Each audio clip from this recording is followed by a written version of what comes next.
The council chamber floated in the darkness of space, far from any world that could claim it. Inside the massive structure, 12 species gathered under the ancient dome of carved crystal. Each race had their own section, their own colors, their own proud banners hanging from the ceiling. At the far end, alone and small, stood the human section. A single man in a dark blue uniform waited there, his hands clasped behind his back. Captain Minho Park had been Earth's representative for 3 years now. He knew how these meetings went. The other species talked, argued, made their deals, and usually ignored the human corner entirely. Humans were new here. Their ships were slow. Their colonies were few. Nobody took them seriously. Today felt different, though. The chamber buzzed with whispers and excited chatter. Something was happening, and Minho had a bad feeling about it. The great doors at the north end opened with a deep boom. High Commander Talvesh entered, and the room fell silent. The Vrexian leader was tall, nearly 3 meters, with dark purple skin that seemed to absorb the light around him. His 4 arms moved with precise grace as he walked to the center platform. Behind him, 6 more Vrexian officers followed in perfect formation. Minho felt his stomach tighten. The Vrexians were the largest military power in this part of the galaxy. When they moved, entire worlds paid attention. Talvesh stopped at the center and turned slowly, looking at each section of the chamber. When his eyes reached the human corner, they lingered for a moment. Then he smiled. It was not a friendly smile. "Honored delegates," Talvesh began, his voice smooth and cold. "I come before this council with a matter of territorial dispute. The human species currently occupies 4 star systems. 3 of these systems lie within what the Vrexian Empire considers our natural sphere of expansion." Minho's jaw clenched. This was it. This was what he'd feared. "We have prepared a generous offer," Talvesh continued. "Humanity will cede 70% of their current territory to Vrexian control. In exchange, we will allow them to maintain their homeworld and 1 colony of their choosing. They will also accept Vrexian oversight of their military and trade operations. This offer is valid for 30 planetary rotations. After that time, we will take what we require by force." The chamber erupted, not in outrage as Minho might have hoped. No, they were excited.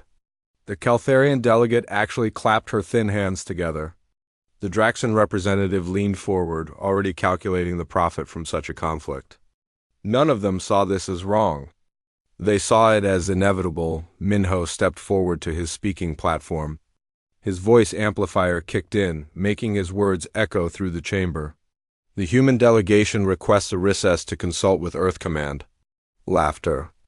Actual laughter rippled through the room. The Caltharian delegate didn't even try to hide her amusement. One of the Draxan officials whispered something to his neighbor, and they both chuckled. Talvesh raised one hand and the room quieted. "Of course, Captain Park, you may have 6 standard hours. Though I suspect the answer will be the same whether you consult your superiors or not. Some things are simply inevitable." More laughter. Minho turned and walked toward the exit, his face burning with shame and anger. He could feel their eyes on his back, could hear the whispers starting already. Poor humans. Didn't even last a century in galactic politics. Should have stayed on their little blue world. The door sealed behind him with a hiss. Minho walked quickly down the curved corridor until he reached the human quarters. Inside, he locked the door and pulled out his secure communicator.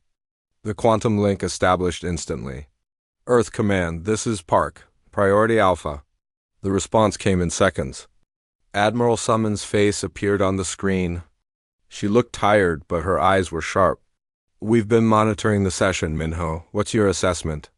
"They're serious. Talvesh has the full backing of the Council. Nobody is going to stand up for us. If we refuse, we're alone in this." Admiral Solman nodded slowly. "We knew this day might come. The question is, are we ready?" Minho thought about Earth. He thought about the 3 colonies. The millions of people who trusted their leaders to keep them safe. He thought about the Vrexian fleet, 3,000 warships strong, each one more advanced than anything humanity had built. "We don't have a choice," he said quietly. If we submit now, we'll never be free of them. They'll take everything eventually. Agreed? Admiral Solman looked off screen for a moment, then back at Minho. The Council has arised Protocol Genesis. Full deployment. Minho felt his breath catch. Are you sure? Once we show them, there's no going back. There was never any going back, Captain. We've been preparing for this since we left our solar system. Time to find out if 200 years of work was worth it. The connection ended. Minho sat in the silence of his quarters for a long moment. He thought about his childhood on Earth, growing up in Seoul, watching the great creatures in the Genesis facilities. He remembered the first time he saw a void orca, the way it moved through the water with such power and grace. He remembered Dr. Kang explaining how they'd adapted the species for space, how the process worked, how much the creatures understood. 6 hours passed quickly. Minho made his way back to the council chamber. This time, the room was packed. Word had spread. Everyone wanted to see the humans surrender. Some had even started taking bets on how long Earth would last once the fighting started. Minho walked to his platform. The room fell silent, waiting. Talvesh stood at the center, his forearms crossed over his chest. Captain Park, has Earth Command provided their response? They have, Minho said. His voice was steady now, calm.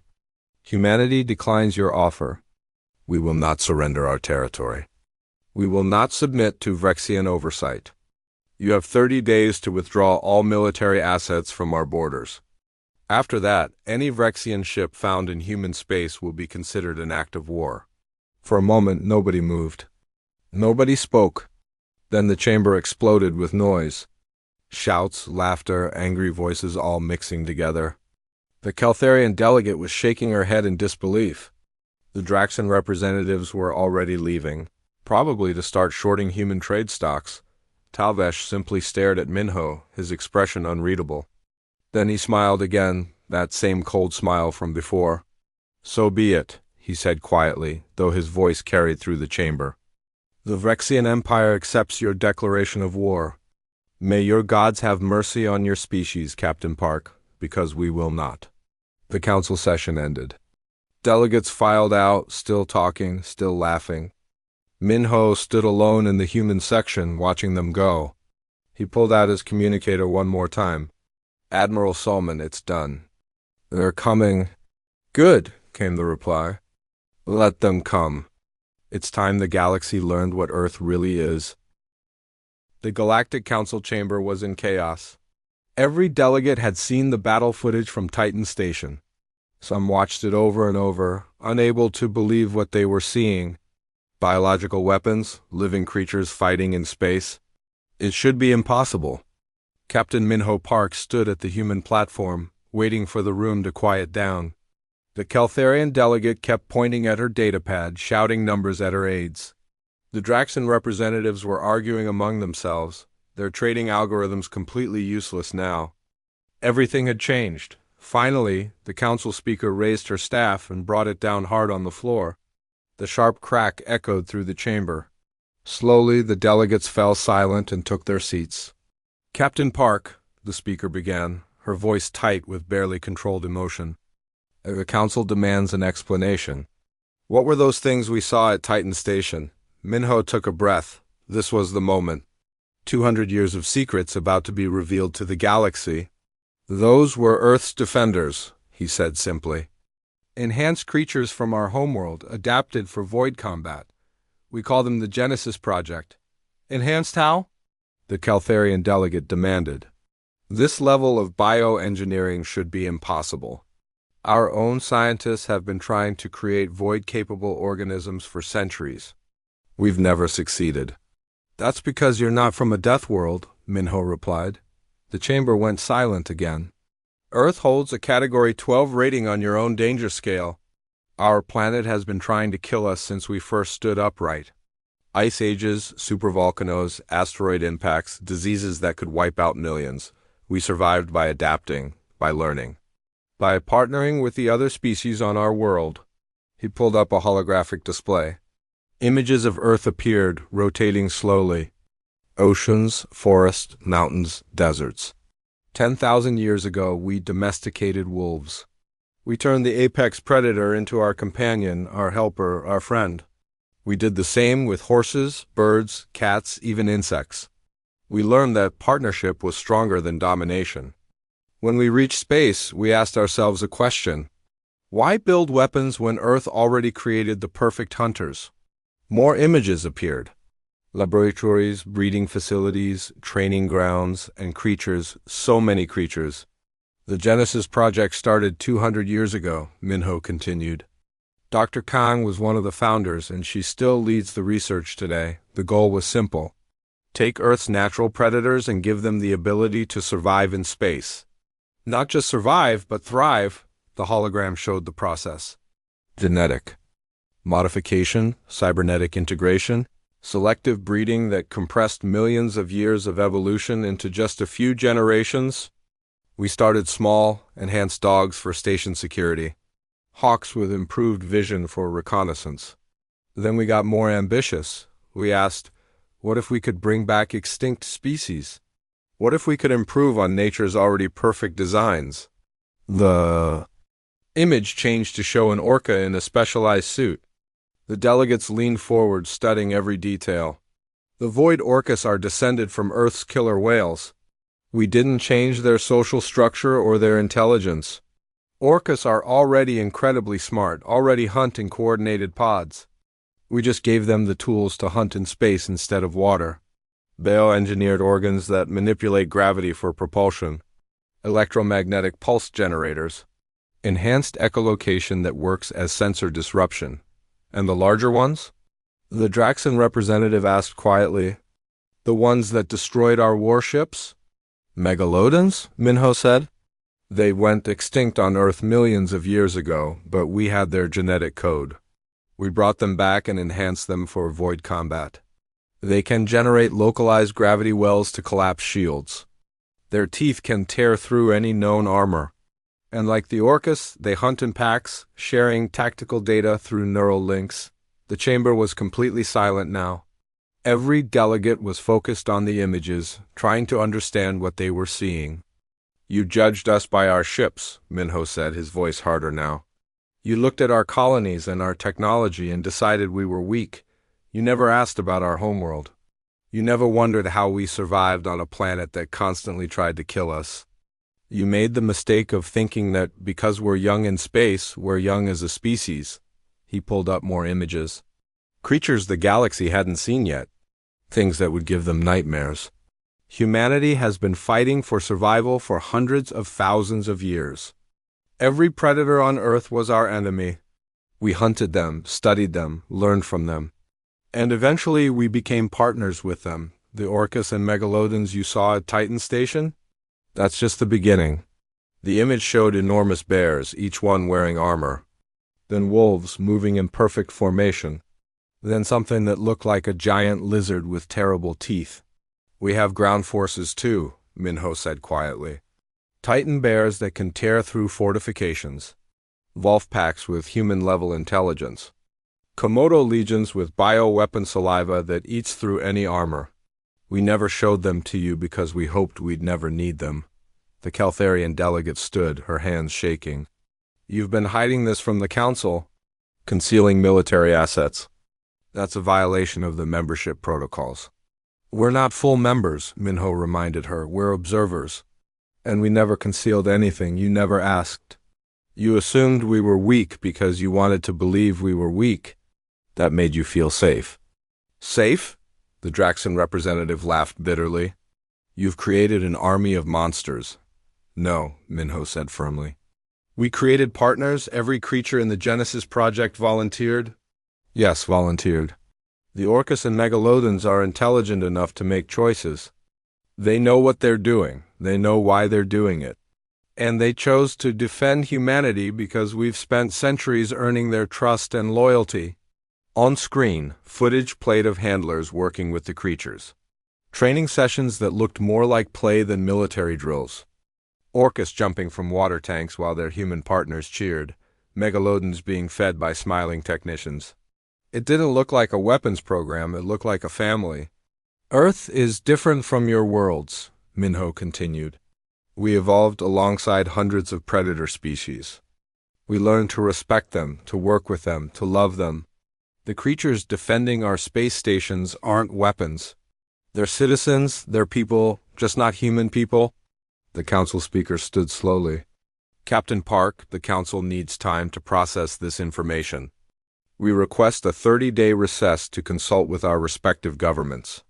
Denied, Minho said. The word hung in the air like a bomb. High Commander Talvesh has already mobilized his full fleet. 10,000 warships are heading toward Earth right now. We don't have 30 days. We have maybe a week. 10,000 ships, the Caltharian delegate whispered. Even with your creatures, how can you possibly stand against that many? Minho smiled. It was not a happy smile. You're still not understanding. Titan Station was defended by 12 frigates, a few hundred Orcas, and about 50 megalodons. That's one of our smaller outposts. Earth herself? Earth is where the Genesis project began. Earth is where the real defenders live. He pulled up one final image. Something massive moving through water, so large it made the megalodons look small. 300 meters long, Minho said quietly. Bioengineered blue whales. We call them leviathans.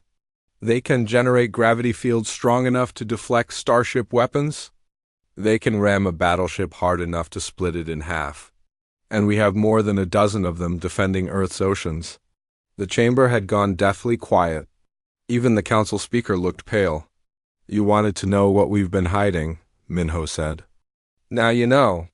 Earth survived by becoming partners with nature. We brought that partnership to space.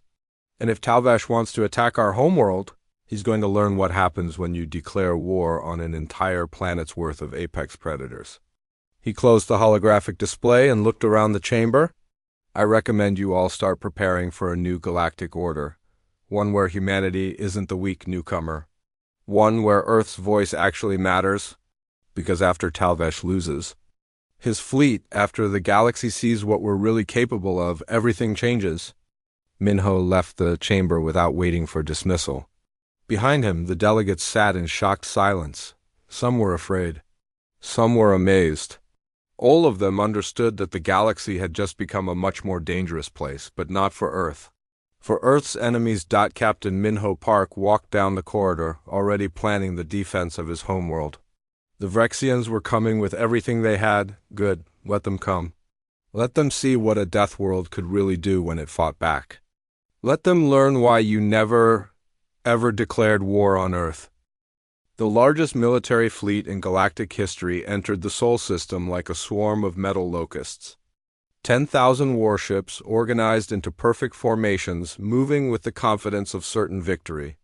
High Commander Talvesh stood on the bridge of his flagship, staring at the blue planet ahead. Earth looked peaceful from space. White clouds, blue oceans, green continents. It didn't look like a death world. It didn't look dangerous. But Talvesh had learned his lesson at Titan Station. He wouldn't underestimate the humans again. All ships maintain tight formation, he ordered. Point defense systems at maximum. Energy shields layered 3 deep. I want overlapping fields of fire on every angle. Nothing gets through? His officers confirmed the orders. The fleet moved forward slowly, cautiously. Talvesh studied the tactical displays. Earth's orbital defense platforms were firing, but it was token resistance. Exactly what he expected from a primitive species. Where were the creatures? Where were the monsters that had destroyed his ships? Then the launch signatures appeared. Thousands of them. Sir, detecting massive launch activity from Earth's surface. Also from the Moon, Mars, and several asteroid colonies. Missiles? Talvesh asked. No, sir. Biological signatures. They're launching more of those creatures. Talvesh felt his jaw tighten. All weapons free. Fire on anything that gets within range. Show no mercy. The creatures emerged from their launch tubes like ancient warriors charging into battle. These were different from the Orcas at Titan Station. Smaller, more numerous, moving in tight groups. What are those? His tactical officer asked. On the screens, the creatures looked like Earth's ancient predators. They moved on 2 legs, had powerful jaws, and wore biomechanical armor that gleamed in the starlight. They carried weapons integrated directly into their suits, plasma cutters mounted where their claws should be. "Void Raptors," came a transmission from one of the forward ships. "That's what the humans are calling them. They're everywhere." The Raptors moved in packs of 12, using magnetic grapples to attach themselves to Vrexian hull plating.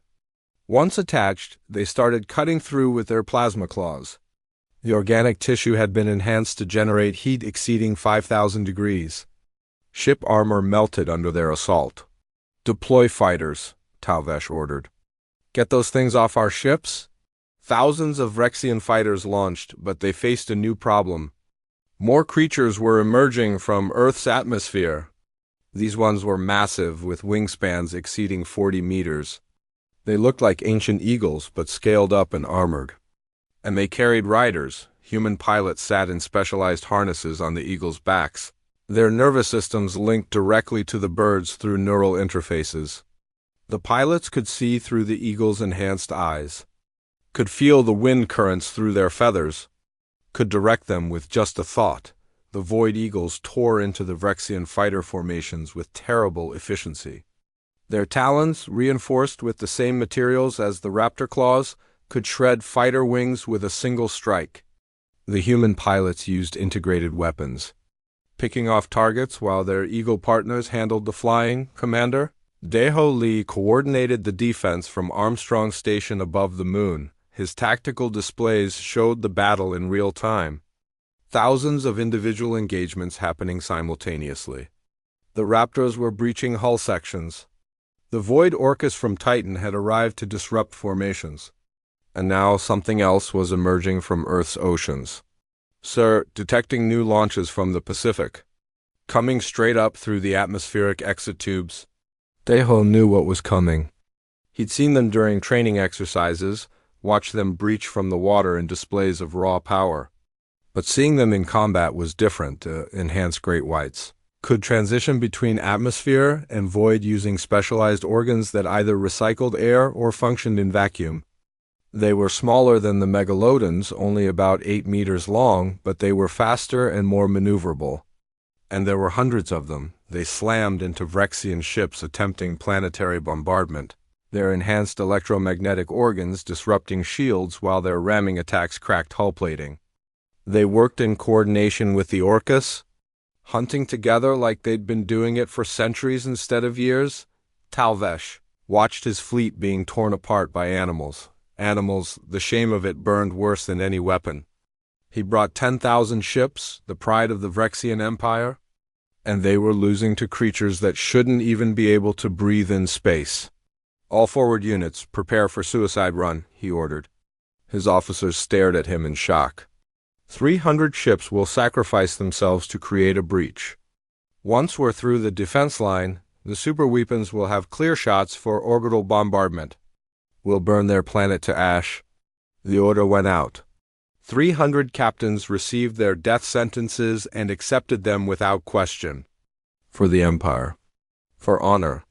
For revenge against these impossible humans and their impossible beasts, the ships charged forward, engines at maximum. They ignored the creatures tearing at their hulls, ignored the human frigates firing on them, ignored everything except their target. They just needed to get close enough, just needed to break through, and it almost worked. The suicide ships pushed through the biological defenders, their shields holding just long enough. 50 ships made it through, then 100, then 200.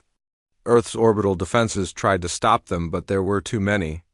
The superweapons began charging their main guns, targeting population centers below. Then something started happening in the Pacific Ocean. Seismic sensors, worldwide registered movement from the deepest trenches. Earthquake warnings flashed across every screen. Tidal waves formed along coastal cities. Dr. Sora Kong sat in a bunker deep beneath Seoul, watching the readings with a mixture of pride and fear. She'd hoped it wouldn't come to this. The Leviathans were the Genesis Project's most classified asset, kept secret even from most of Earth Command. They were too powerful, too dangerous, too important to risk except as a last resort. "Release them," she whispered into her communicator. All 12 units. Full authorization. In the Pacific's deepest trenches, in specially designed caverns that connected to the surface through massive water tubes, the Leviathans woke.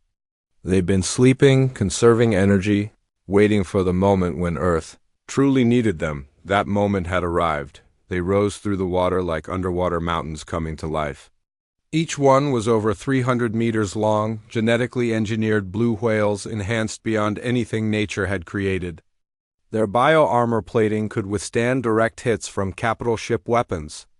Their gravity manipulation fields could deflect attacks or be used for propulsion.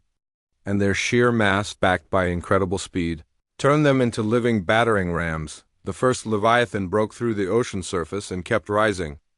Its suit engaged, creating a gravity bubble that pulled it up into the atmosphere. Water streamed off its armored body as it climbed higher and higher, breaking through the clouds, entering the void. 11 more followed, emerging from oceans around the planet. The Pacific, the Atlantic, the Indian Ocean, they rose like ancient gods, like forces of nature, like the judgment of Earth herself made manifest.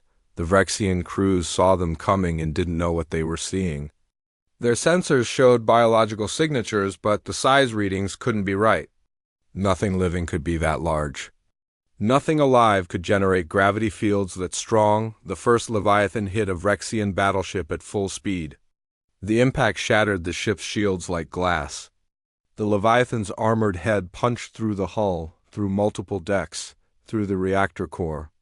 The battleship exploded in a flash of light, bright enough to see from Earth's surface. The Leviathan emerged from the other side of the explosion.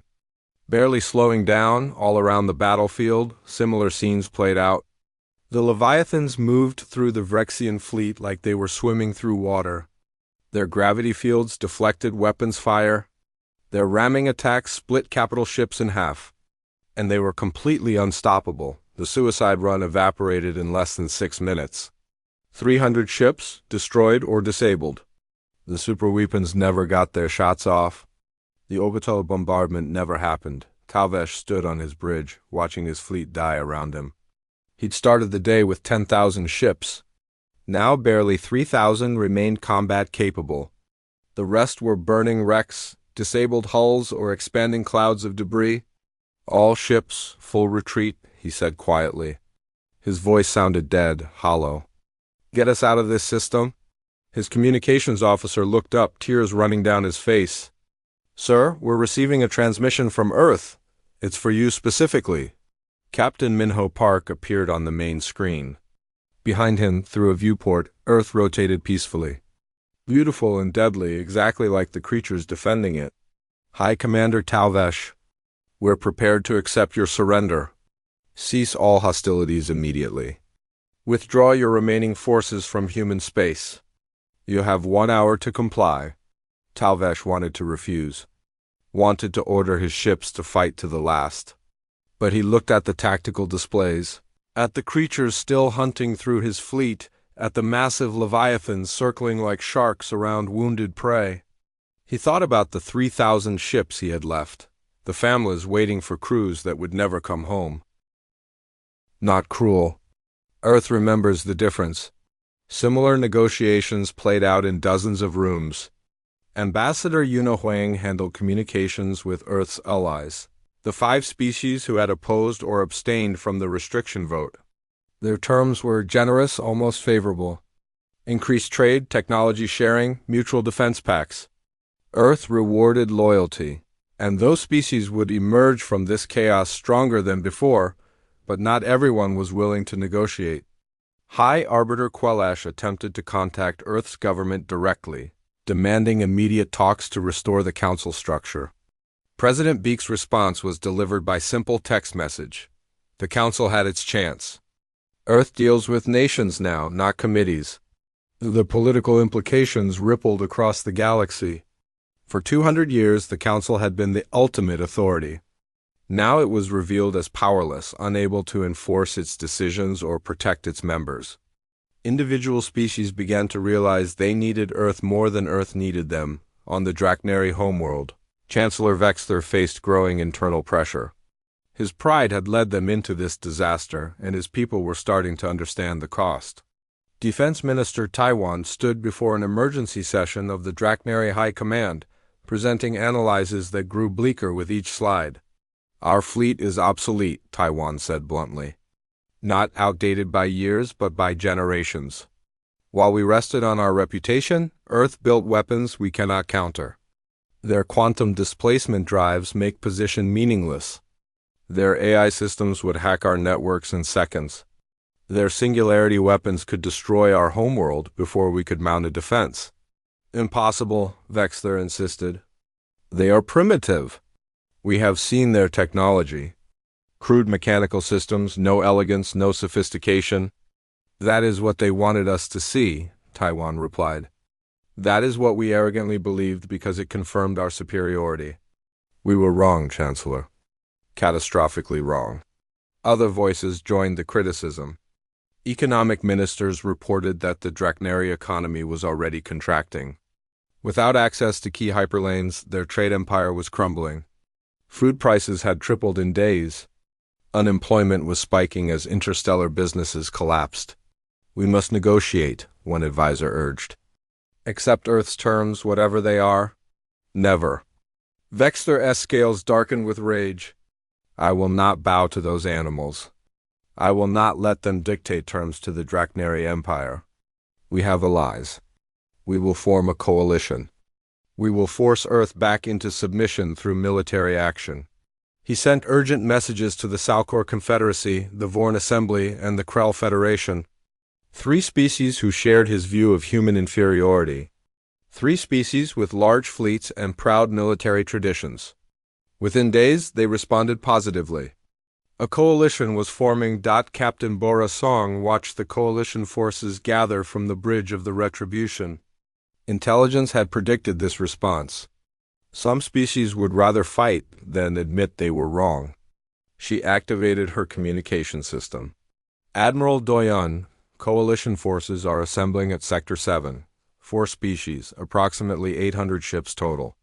They are conducting military exercises." The Admiral's response came immediately. "Show them what exercises look like when you have actual military capability. Do not engage, but make your presence known. Let them understand what they face." Earth's fleets conducted their own exercises near Drachnary space. Unlike the coalition's traditional formations and predictable maneuvers, the human fleet demonstrated capabilities that defied conventional warfare. Ships appeared and disappeared using quantum displacement. Coordinated AI-controlled drone swarms moved in patterns no biological crew could match. Defensive shields that had taken the Drachnary centuries to develop were pierced in seconds during simulations. The message was clear. If this came to actual combat, the coalition would be destroyed completely. Taiwan watched the human exercises and felt cold certainty settle in his core. "Chancellor, we cannot win this. Even with the coalition, we are outmatched by orders of magnitude. Our ships are too slow, our weapons too weak, our tactics too outdated." But Vexler's pride would not bend. "They are bluffing. Those demonstrations are tricks, illusions meant to frighten us. When we strike in force, they will collapse." The defense minister made his decision in that moment. He could serve his pride-blinded leader, or he could serve his people. It was not a difficult choice. He began quietly contacting other members of the High Command, people who understood that pride was not worth extinction. Meanwhile, back in Earth's negotiation centers, success built upon success. 39 species had signed new bilateral treaties. Most accepted Earth's terms with minimal haggling, desperate to restore trade and end the economic chaos. A few tried to negotiate harder but found that Earth's diplomats had detailed files on every violation, every secret, every weakness their intelligence services had uncovered. "You want better terms?" Minister Jiwan asked one particularly stubborn ambassador. "Then explain to your people why your government has been skimming credits from social programs for personal enrichment. We have documentation. We have communications. We have bank transfers. Shall we make them public, or shall we proceed with the treaty as written?" The ambassador signed. Earth was not cruel in its negotiations, but it was firm. The new treaties established humanity as a peer power, sometimes a superior one. Territorial disputes were resolved in Earth's favor. Trade agreements guaranteed human access to resources and markets. Most importantly, every treaty included explicit non-discrimination clauses.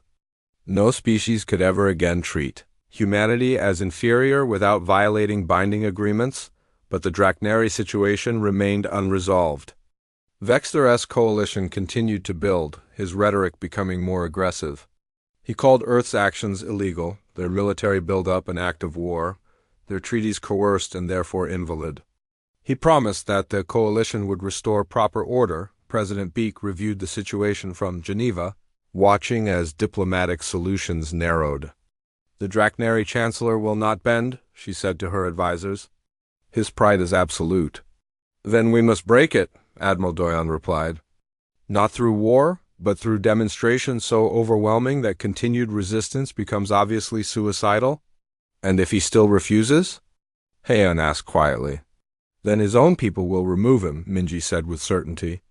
Defense Minister Taiwan is already organizing opposition. The Draknari are proud, not stupid. When their leadership becomes a liability, they know how to correct it. As if on cue, reports came in of massive protests on the Draknari homeworld. Citizens demanding their government negotiate with Earth, stop risking their lives and economy for the Chancellor's wounded pride. The High Command meeting that night was particularly tense. Vexter stood before his military and political leaders, demanding loyalty, insisting victory was certain. But the room was cold. One by one, his supporters abandoned him. Finally, Taiwan stood. "Chancellor Vexter, you are relieved of command. The High Command has voted unanimously. Your pride has endangered our entire species. We will clean up your mess."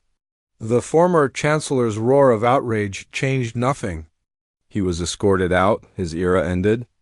The Draknari Empire would survive, but it would never be the same. And Earth had never fired a shot. The galaxy was learning a lesson it had forgotten during 2 centuries of peace.